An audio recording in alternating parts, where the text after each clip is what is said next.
Have you ever been home alone during a storm? The wind howls, the windows rattle, and the sound of thunder makes your heart race.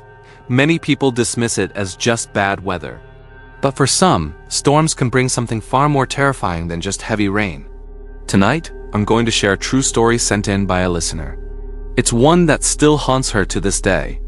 It's the story of a childhood experience that changed the way she saw the world. It's the night when the thunderstorm not only knocked on her window, but also let something far more terrifying in. Before we begin, make sure you turn on the lights in your room, or maybe even turn them off if you're brave enough. This is the story of the thunderstorm incident. It was a stormy night. Rain lashed against the windows and thunder shook the house. 12-year-old Lily was home alone. Her parents were out for the evening, and she was watching TV when the lights went out. Suddenly, she heard a loud crash. It sounded like someone had broken into the house.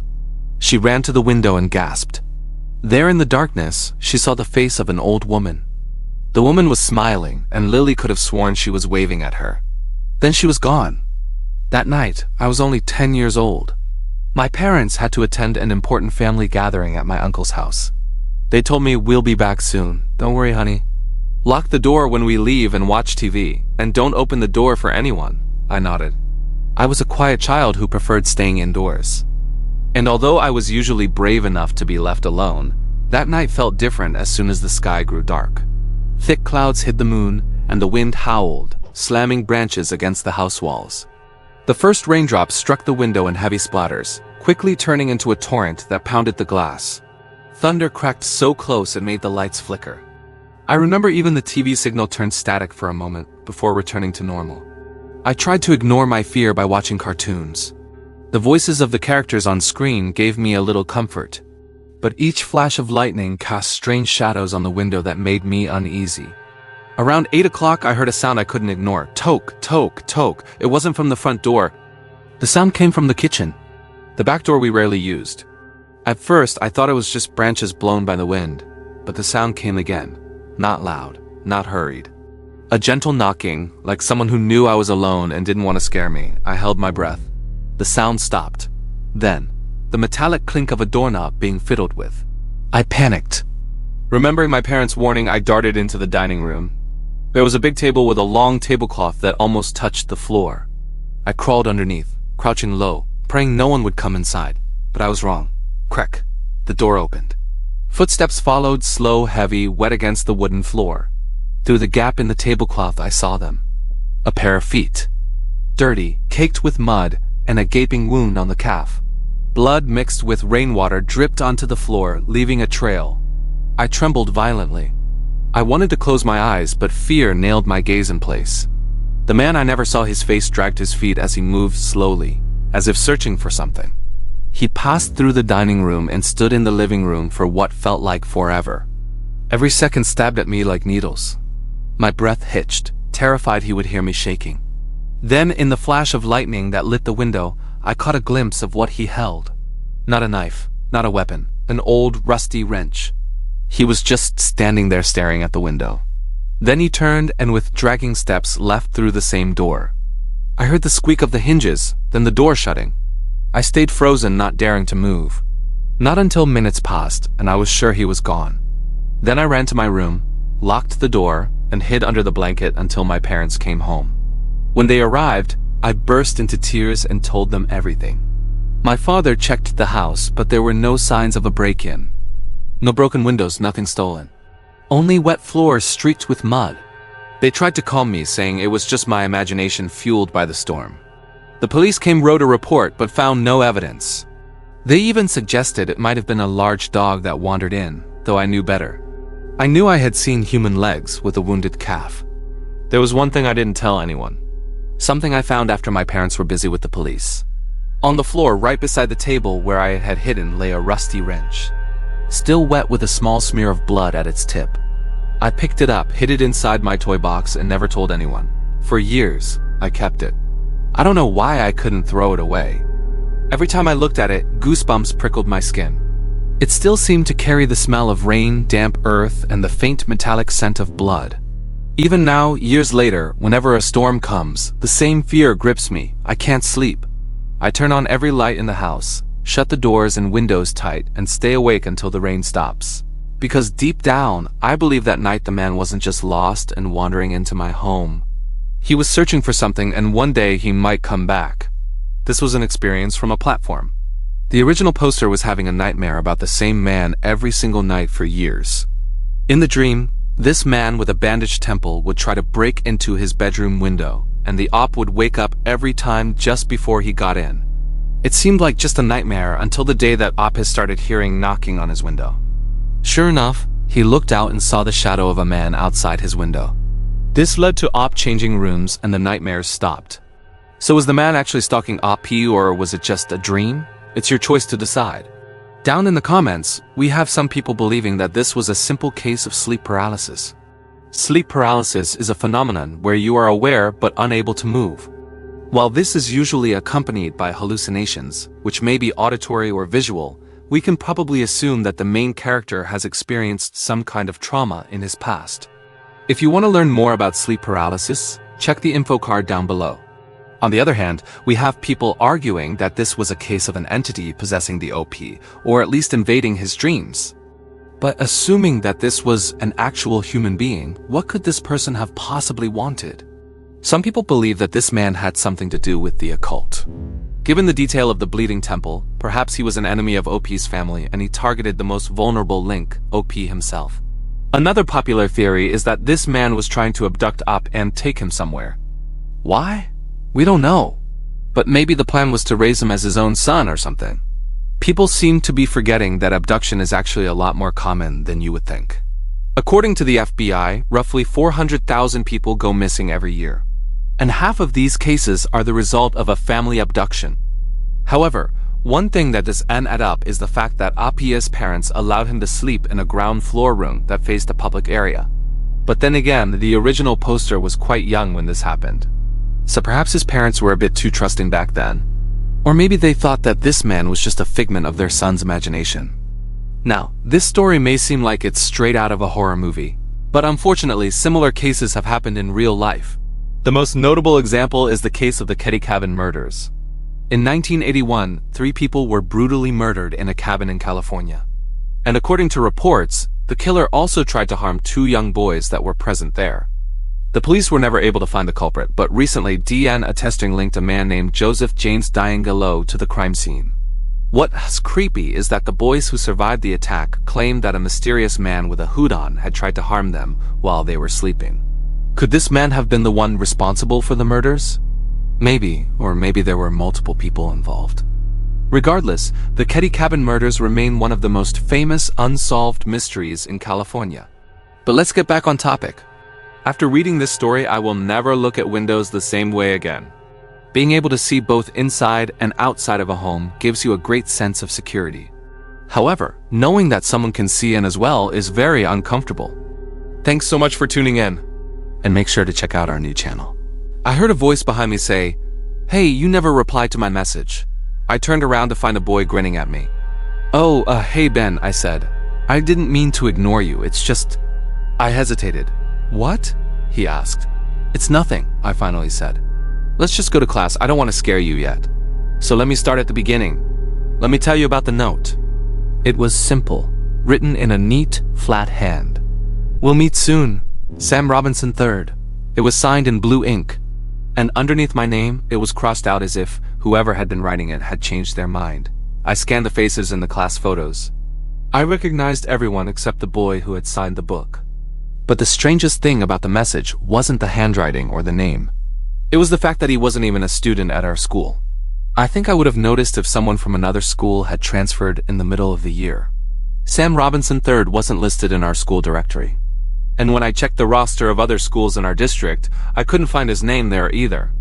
I even asked my best friend, Benny, who seemed to know everything about everyone, but he shook his head. No idea, he said. Never heard of him. I closed the book, shoving it into my locker. Let's just forget about it, Benny said, nudging me. You look freaked out, but I couldn't shake the feeling that I was missing something important. So I went to the principal for help. Mr. Williams, I said, can you check the yearbooks for me? Sure, what's the matter? He asked, looking over my shoulder. I handed him the book. I found this message. Can you figure out who wrote it? Mr. Williams squinted at the words. He said, glancing back at me. His expression was unreadable. It seems like it might be a prank. Do you want me to investigate further? He asked. Oh no, it's fine, I said, though I really wanted him to find out who Sam Robinson III was. But he seemed genuinely confused, so I decided to drop it. I figured it must have been some kind of prank. After all, someone had crossed out his name, which meant he probably wasn't supposed to be in the yearbook. Right? Well, the mystery stayed on my mind for a few weeks, but I had bigger problems soon enough. Just a week later, someone began leaving nasty graffiti on the walls around town. It wasn't the typical gang-related stuff, but random hateful messages scrawled in the same neat handwriting. Stupid kids. Hope your parents die. These messages weren't just annoying, they were scary. Our once quaint neighborhood was being defaced. We didn't know what to do. And even though it seemed ridiculous, I couldn't help but wonder if Sam Robinson III was behind it. Of course, I had no proof. He could have just been some kid trying to be edgy. But every time I walked past the new graffiti, my heart skipped a beat. Who was this mysterious student and why was he targeting our town? I spent hours poring over old yearbooks, trying to find any mention of him. But Sam Robinson III was nowhere to be found. And then I found something even stranger. On the very last page of the oldest yearbook I could find, I saw a name that made my blood run cold. It was signed in the same handwriting as the messages and the yearbook. Sam Robinson. Beneath the signature was a date, the same year the oldest yearbook was published. But how could that be? If he graduated, why was he just expelled? Now my fear was growing. What if he was dangerous? Could he hurt us? My parents tried to comfort me, but I could sense their worry, too. They didn't understand what was happening, but they knew their daughter was scared. Finally, my mom suggested I talk to someone at school. But who? I still hadn't found anyone who knew anything about Sam. Then it hit me. I raced to the library, grabbing the yearbooks off the shelf. There was only one person left to ask. Benny opened the book, scanning the pages until he found the name. Sam Robinson III, he read. He looked up at me, his face pale. Do you know where he lives? I asked. Benny shook his head. I don't know, but I think I can find out. Hi, I'm here. Today's story is a scary one about an abduction at a beach house. If you want to read the original story, it's in the description. Also, please subscribe if you haven't already. And now let's get started. It was the middle of summer, hot and sunny. I had just finished exams and was looking forward to a well-earned vacation. My mom suggested a trip to her family's beach house. It was an old Victorian-style house with a wide porch overlooking the ocean. Many happy childhood memories were made there. We'll rent it out for a few days, Mom said. You can go with a couple of your friends. Of course, I agreed immediately. When I told my best friend Rachel, she was just as enthusiastic. She wanted to come along with me and 3 of her friends. So that's how it was settled. 6 of us would spend a whole week at a beach house. The drive took less than 3 hours. When we arrived, the others were already there. It was great to see everyone again. After we had unloaded the car, we all went down to the beach. We stayed there for hours, splashing around in the water and enjoying the sun. A few days passed in this way. We explored the town, played beach volleyball and barbecued and told scary stories around a campfire. It was so much fun. I had completely forgotten about my troubles with exams. I hadn't realized how much stress one had been carrying until it was too late. Now I was starting to feel really relaxed. On the 3rd day, we met a group of young men on the beach. They were about our age and seemed friendly enough. They sat not too far away from us, but they kept glancing in our direction. One of them, a tall guy with long hair, tried to approach us. Hey girls, he said, want to have some fun? I noticed his 3 friends staring at us from afar. I wasn't comfortable with this guy, so I quickly declined his offer and signaled to my friends that I wanted to leave. As we walked away, I could feel their eyes on our backs. In the evening, the wind picked up speed and the sky became overcast. We were sitting in the living room playing cards when suddenly the lights went out. A few seconds passed, then someone knocked on the door.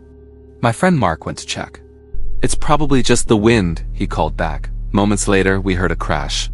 Someone had broken a bottle in the kitchen. We froze, unsure what to do. Then we heard footsteps. 2 men burst through the door. Their faces were covered with ski masks. Don't move, one of them said, pulling out a knife. I recognized his voice. It was the guy who had approached us on the beach. Beside him stood a shorter man with a baseball bat. Guys, run, I screamed, terrified, but it was too late. They grabbed my two friends, Rachel and Sarah, and dragged them outside. We heard them struggle and scream for help, but the men managed to pull them into the darkness. The rest of us huddled together, frozen in fear. Someone grabbed a phone and dialed 911. Mark ran to the window and peered out. "There's a van," he shouted. "They're shoving them in the back." A siren blared in the distance. Finally, the police were here. Mark opened the back door and yelled, "Come on, hurry up." We all filed out except for my other friend, Emma. She had fainted. Mark carried her to the car. I jumped in after them and we sped off toward the hospital. At the medical center, we waited anxiously for news. An hour passed, then two. Just when we were about to lose hope, a policeman approached us. "Is anyone here related to Rachel or Sarah?" he asked. We all nodded. "I have good news," the officer said. "They were found. Those guys are behind bars." Relief washed over me, bringing tears to my eyes. The two men had been arrested. Turns out they had a history of similar crimes. They had followed us from the beach the first day and planned to abduct us that very night. We stayed at the hospital until the girls were released. When we finally got home, none of us slept that night. Each of us was haunted by what had happened. We had survived a terrifying ordeal and lived to tell the tale. Sometimes when I think about it, I wonder if we really were lucky. Hey, this is the host. And this terrifying tale was sent in by a user. Many people come to Jersey Shore for one reason: to have fun. Loud music, endless drinks, beach parties, and long, unforgettable nights. But what if that night isn't unforgettable because of the fun? What if it is forgotten because of something much darker? This next story comes from two friends who went to Jersey Shore to enjoy their weekend. They hoped to come back with funny stories about drinking and laughter. But what they brought home was fear, loss, and unanswered questions.